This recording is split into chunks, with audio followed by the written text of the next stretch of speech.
In the 101 interviewer's manual, there is always the question at an interview, how do you like to be managed? And I think we've all come up with great ways of expressing our personality. I don't like to be micromanaged, or I like clear direction. And I think those are valid answers. But what I've always found more interesting is I wonder how many people have asked the question at the end of the interview, what is the leadership culture like? And how do you manage? Because I think as organisations, we rarely stop and say, actually, where do we put our value in leadership? What is our leadership culture? We'll often do values exercises and talk about values. But actually how we lead and what tools we use in leadership, is that consistent throughout the organisation? Is it consistent through divisions? Do we need it to be? And those are questions we don't ask.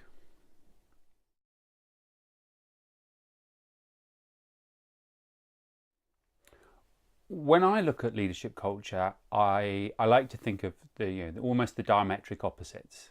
So Ghengis Khan, phenomenal leader, took the Mongol hordes into China, decimated everything, pretty much took over his known world. You could say the same of somebody like Alexander the Great. And then I want to look at Martin Luther King. Now, Martin Luther King, my goodness, a powerful, eloquent leader who really changed the shape of the civil rights movement in North America. Both leaders, both exceptional, both had tangible outcomes, but both very different.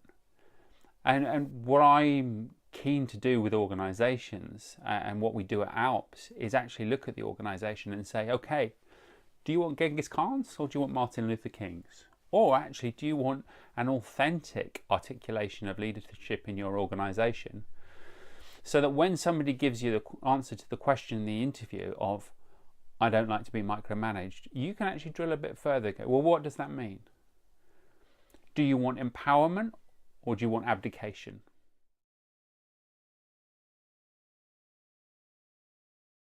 I don't think outcome is a great judge of a leader.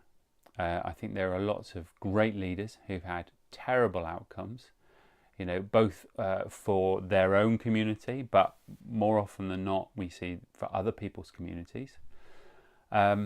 Equally, I think there's a presupposition that great communication and knowing what to do makes a great leader.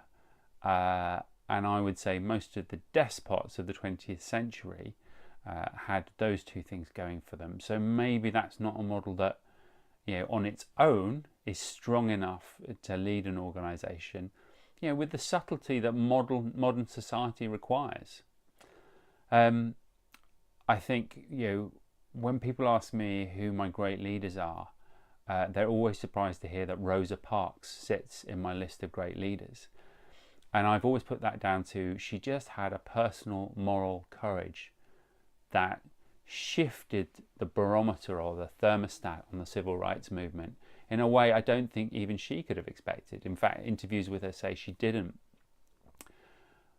But by knowing that she knew that she knew that she knew that what was going on was wrong, and taking a stand and sitting in a seat that was forbidden to her, that was an incredible act of leadership. And actually, we move on to the bus boycott and actually, the civil rights movement driving forward. And there are people like Martin Luther King who are part of that.